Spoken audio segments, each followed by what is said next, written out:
సరికొత్త cyber scam. ప్రయాణాలు చేసేటప్పుడు ఈ పొరపాటు అస్సలు చేయకండి. సైబర్ మోసాలపై అవేర్నెస్ ఎంత పెరుగుతున్నా కూడా మోసాల సంఖ్య మాత్రం తగ్గట్లేదు. రోజుకో కొత్త తరహా సైబర్ మోసాలు పుట్టుకొస్తున్నాయి. తాజాగా ఆన్లైన్లోనే కాకుండా ఆఫ్లైన్లోనూ డేటా చోరీకి పాల్పడుతున్నారు. ఇప్పుడు చార్జర్ స్కామ్ అనే కొత్త తరహా మోసం వెలుగులోకి వచ్చింది. సైబర్ మోసగాళ్లు కొత్తగా ఛార్జింగ్ పెట్టుకునే డేటా కేబుల్ ద్వారా మీ డేటాను దొంగిలించే కొత్త విధానాన్ని కనుగొన్నారు. కేబుల్స్, ఛార్జర్స్లో ప్రత్యేకమైన సాఫ్ట్వేర్ అమర్చి మోసం చేస్తున్నారు. ఇక ఈ రోజుల్లో మొబైల్ వాడే వారికి ఛార్జింగ్ అనేది ప్రధాన సమస్యగా ఉంటుంది. ముఖ్యంగా ప్రయాణాలు చేసేటప్పుడు, ఫోన్లో బ్యాటరీ అయిపోయినప్పుడు, బస్ స్టాండ్స్ కానీ రైల్వే స్టేషన్స్లో కానీ ఛార్జింగ్ పెట్టుకుంటుంటారు. అయితే దీన్నే అదనుగా చేసుకొని సైబర్ నేరగాళ్లు కొత్త తరహా మోసాలకు పాల్పడుతున్నారు.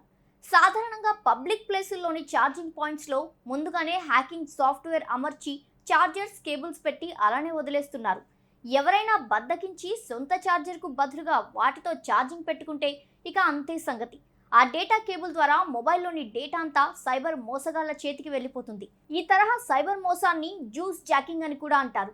ఇలా జ్యూస్ జాకింగ్ ద్వారా డేటాని దొంగిలించి ఆ తర్వాత డబ్బులు ఇవ్వాలని బెదిరించడం లేదా బ్యాంకింగ్ డీటెయిల్స్ హ్యాక్ చేయడం వంటివి చేస్తున్నారు సైబర్ కేటుగాళ్లు. ఈ మధ్య కాలంలో ఈ తరహా కేసులు ఎక్కువ అవుతున్నట్టు సైబర్ పోలీసులు చెప్తున్నారు. ఇలాంటి మోసాల బారిన పడకుండా జాగ్రత్త పడాలని సూచిస్తున్నారు. జ్యూస్ జాకింగ్ బారిన పడకుండా ఉండాలంటే పబ్లిక్ ప్లేసుల్లో మీ సొంత ఛార్జర్నే ఉపయోగించాలని సైబర్ పోలీసులు తెలుపుతున్నారు. ఇక బయటికి వెళ్ళినప్పుడు పవర్ బ్యాంక్ల వంటివి వాడితే ఇంకా సేఫ్గా ఉండొచ్చని సూచించారు.